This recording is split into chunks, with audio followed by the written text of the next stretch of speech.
Maybe we should talk a little bit more about what the alternatives are to big supermarkets.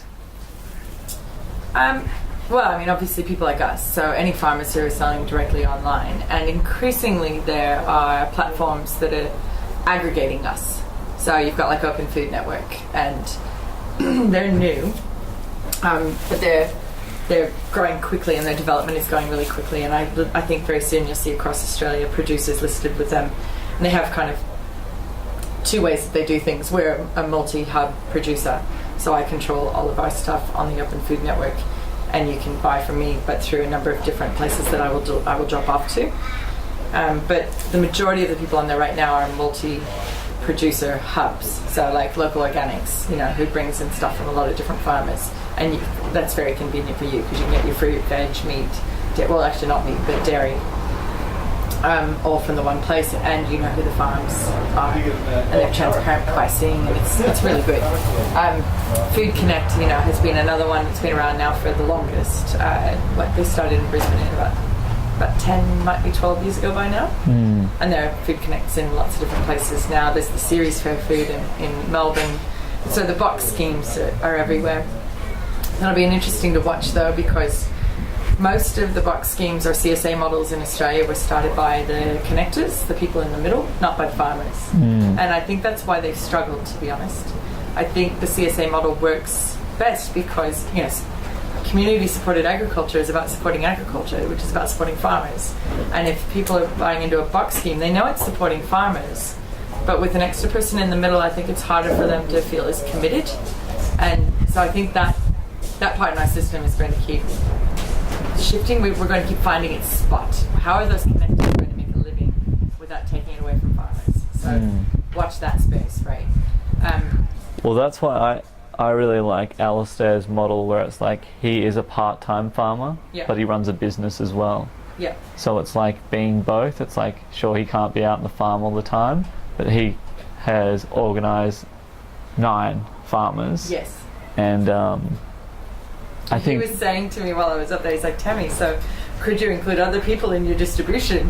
Yeah. And because he's like all over that, and he's so smart about it, and he's so collaborative and wants to help others. And I think our problem at the moment is, we've been going hell for leather for 3 years, and my packing days are usually so intense. I'm not sure how I would include somebody else's products into that day, like literally in terms of the number of hours available in the day.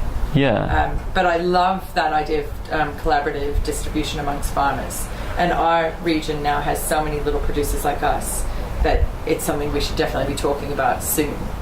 My dad's has been in food wholesaling for a long time. So when he moved to the Northern Rivers, rather than being like an agent or a wholesaler in the markets, in the fruit and veg markets, he went and helped 24 local farmers in the Northern Rivers collaborate, and he would just sell all their food to the big markets and stuff for them, because then that gave them buying power. Or when they sent back food, or they did the dodgy things that food agents and wholesalers do, he's just like, that's fine, we won't send you anything. And we have 25 farms or 24, I think they got up to about 26 farms, and it's like more bargaining power is in that they have a range of products that they sell, and so it gives them more than if they're alone. I mean, it's classic principles of unionism, right, and collectivism. You're more powerful together than you are apart. Well, especially I guess when they're sending food that is far away, like from the Northern Rivers to Brisbane, and they can't really monitor what happens if it is spoiled or not. But it's also when they're sending things to Sydney, and they're sending things to Brisbane, and they're sending things down to Melbourne, and the one in Sydney says, oh no, it didn't arrive properly, and it was this or that's like, but we sent stuff to Melbourne and it arrived fine. What are you talking about? So don't be so dodgy. And it's holding them accountable for things like that, because let's face it, like farmers do have it really hard at the moment, and I just see that they need a helping hand. That's why I'm doing what I'm doing. Yeah, it's good stuff. But so I think in terms of access, the ways they can shop outside of supermarkets, you've got, farmers markets are totally a mature model now and going strong.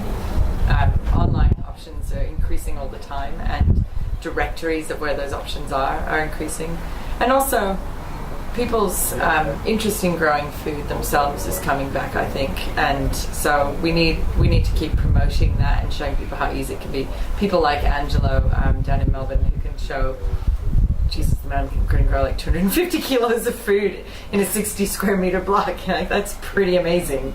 And so if you show people examples like that, look what can be done. I think that will encourage people to grow more themselves, and then there's less going into the supermarkets. But even back when I first broke up with the supermarket, I think the way I did it was I went to our local IGA rather than the duopoly, and that's where I would get my toilet paper. People are like, but where do you buy your toilet? That's always the question, like, where do you buy your toilet paper?